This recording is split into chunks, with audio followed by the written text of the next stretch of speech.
Chiudete gli occhi per un istante, dimenticate che stiamo parlando di un fumetto, dimenticate i colori accesi, le urla, le scene d'azione. Quella è solo la superficie, è il velo di Maya. La verità è che Ichiro Oda non sta raccontando una storia di pirati. Sotto gli occhi di milioni di persone, Oda ha nascosto il più grande tratto gnostico ed esoterico della nostra epoca. Molti guardano One Piece e vedono un ragazzo di gomma che cerca un tesoro, ma chi sa vedere davvero trova una mappa dettagliata della prigionia umana e della liberazione dell'anima. Oggi non parleremo di livelli di forza, parleremo di come uccidere il falso dio che governa la vostra mente. Parleremo del perché questo viaggio è letteralmente il tentativo disperato di risvegliare il divino nell'uomo. Benvenuti nella vera Grand Line. Visualizzate la mappa del mondo di One Piece. Non è una geografia fisica, è un'anatomia spirituale. Il mondo è diviso in 4 mari, 4 aspetti separati. E cosa li divide? Una linea rossa, invalicabile, che circonda il globo, la Red Line. I giganti la chiamano il serpente intriso di sangue. Nelle tradizioni mistiche il serpente è la Kundalini, l'energia vitale, ma qui il serpente è di pietra, è immobile, la Red Line rappresenta l'ego planetario. È il blocco energetico che impedisce all'acqua, alle emozioni, allo spirito di fluire e unirsi nell'uno, l'All Blue. È la struttura rigida che grida separazione. Tu sei qui, io sono lì. E chi si siede sopra questo ego smisurato? I draghi celesti, e sopra di loro Imu. Imu non è un semplice tiranno politico, Imu è l'archetipo gnostico del demiurgo, il falso dio, ignorante e arrogante, che tiene le anime prigioniere nella materia, imponendo leggi, gerarchie e una giustizia assoluta che soffoca la vita. Imu siede sul trono vuoto perché rappresenta la stasi, la paura che il mondo cambi, la paura che i mari si uniscano. Il viaggio verso l'Auftail quindi non è un'avventura, è un rituale di dimostrazione dell'ego per raggiungere l'illuminazione. Per abbattere questo demiurgo, l'anima deve integrarsi. La ciurma di cappello di paglia è un mandala psichico, ogni membro è un frammento di noi che deve essere recuperato. Osservate la dualità alchemica ai fianchi del re. Da un lato Zoro, il rigore, l'ascetismo, le sue tecniche richiamano il buddismo, il samsara, Yasura. Lui è colui che accetta il dolore del mondo in silenzio, è la via maschile della sopportazione, la mente che trascende la carne attraverso la sofferenza. Dall'altro lato Sanji, il fuoco interiore, non brucia per magia, brucia per passione. Rappresenta il desiderio, il nutrimento, l'attaccamento alla vita. Senza il vuoto di Zoro, l'anima non ha disciplina, senza il fuoco di Sanji, l'anima non ha calore. E in questo mondo la volontà si manifesta come haki. Non è magia, è la prova che la realtà è un'illusione malleabile. Chi possiede l'haki del re ha un'anima così densa, così gravitazionale che il mondo fenomenico è costretto a piegarsi al suo sogno. La realtà obbedisce a chi ha smesso di dubitare. Ma al centro di tutto c'è lui. Per decenni abbiamo creduto fosse un ragazzo di gomma, un potere inutile. Invece era Nika, il dio del sole. Attenzione però al concetto teologico. Nika non è un dio onnipotente e giudicante come quelli delle religioni monoteiste. Nika è il trickster, è Dioniso, è Hanuman. Nietzsche identificava il nemico dell'uomo superiore nello spirito di gravità, la serietà pesante del dogma. Il governo mondiale è pesante, Akainu è pesante, Luffy è leggero, Luffy rimbalza. Il Gear 5 è la rappresentazione visiva del Satori Zen.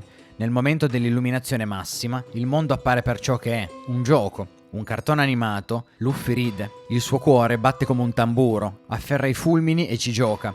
Non combatte per uccidere, combatte per trascinare il nemico nella sua follia divina, per spezzare la rigidità della realtà.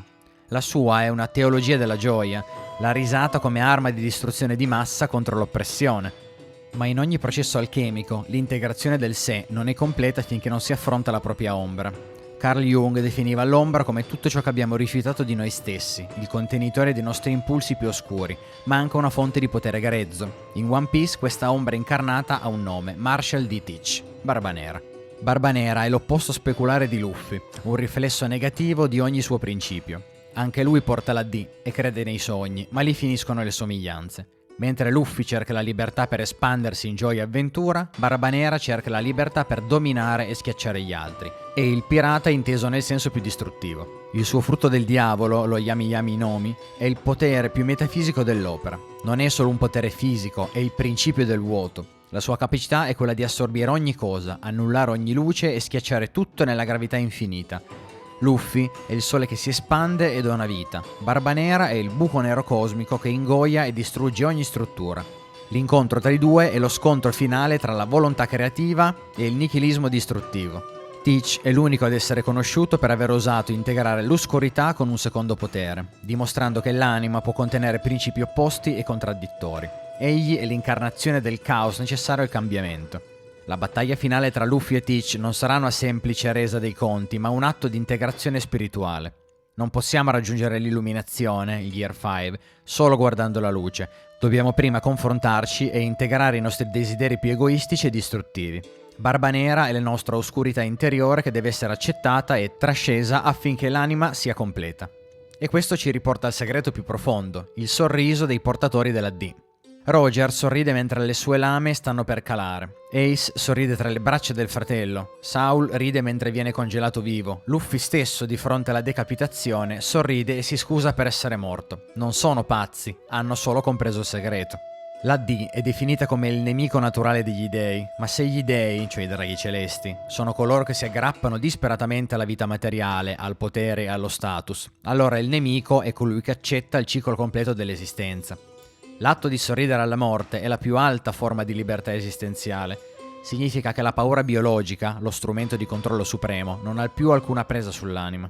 Significa che l'individuo ha vissuto la propria vita seguendo la sua vera volontà, il suo dharma, consumando la propria fiamma fino in fondo, senza rimpianti, e il trionfo della consapevolezza sulla materia.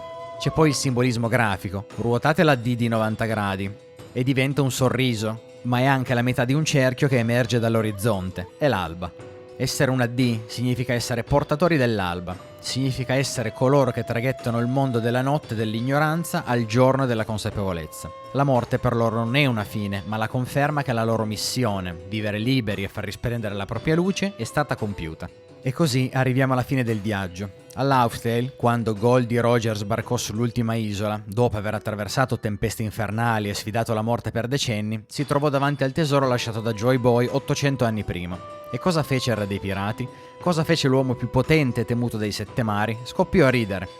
Rise così forte da piangere, tenendosi la pancia, e disse: Joy Boy, avrei voluto vivere nella tua epoca, che storia buffa.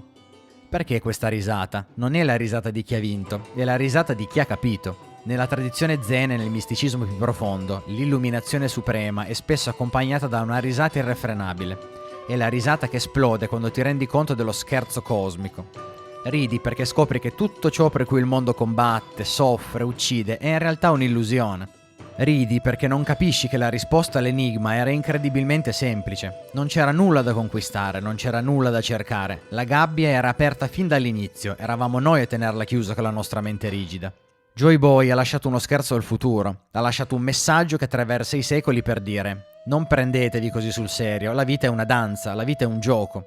Ecco perché Roger arrivò troppo presto, non perché il tesoro non fosse lì, ma perché lui non poteva ancora suonarlo. Luffy è l'unico destinato a trovare quel tesoro non perché è il più forte, ma perché è l'unico che sa ridere sulla stessa frequenza di Joy Boy. E qual è lo strumento di questa liberazione? Ascoltate bene. Tornate con la mente a Binks no Sake. Per anni l'abbiamo sentita come una canzoncina da taverna, il motivetto allegro per pirati ubriachi. Invece è un salmo, è una profezia cantata. Le parole dicono: il sole del mattino sorgerà, diciamo addio alla città dei tessitori, andiamo a consegnare il liquore di Binks. Il sake nella cultura giapponese non è solo alcol, è il liquido sacro dell'unione. Si beve nei matrimoni, si beve nei piatti di fratellanza, come quello tra Ace, Sabo e Luffy. Scambiarsi una tazza di sake, il sakazuki, significa sciogliere i confini tra io e te, significa diventare una cosa sola.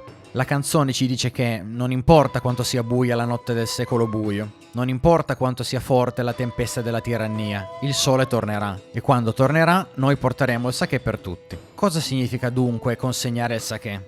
Significa che il fine ultimo di One Piece non è una guerra, non è il dominio, è una festa, il sogno segreto di Luffy, quelle parole che Oda ha nascosto e che il capitano ha sussurrato solo a Shanks, Ace, Sabo e alla sua ciurma, è probabilmente questo: organizzare il banchetto più grande del mondo.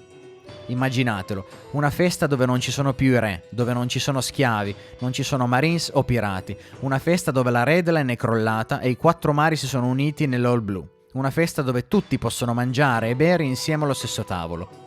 Questa è l'Eucarestia pirata, la comunione universale. Il tesoro, il One Piece, è letteralmente questo, il One Piece, la pace dell'unità, è il mondo intero riunito in un unico pezzo, senza barriere, senza muri e senza ego. È la prova fisica che la separazione è finita. Quindi, amici e cercatori di verità, cosa ci insegna davvero questa storia infinita? Ci insegna che ognuno di noi ha una red line dentro di sé. Abbiamo le nostre paure, i nostri blocchi, i nostri draghi celesti interiori che ci giudicano, ci limitano e ci dicono che non siamo abbastanza. Ma abbiamo anche un Luffy. Abbiamo anche una parte di noi, sepolta sotto strati di età adulta e cinismo, che vuole solo salpare. Una parte che vuole mangiare a sazietà, cantare canzoni stupide e abbracciare gli amici senza vergogna. Quella è la vostra parte divina. Non soffocate il vostro Joy Boy interiore, ascoltate i tamburi della liberazione, mettete una mano sul petto, sentitelo, boom boom, boom boom, non è solo biologia, è il suono della vita che chiede di essere libera. Il viaggio è lungo, la notte è scura, ma ricordate sempre la promessa di Binks, l'alba arriva sempre. Grazie e alla prossima avventura.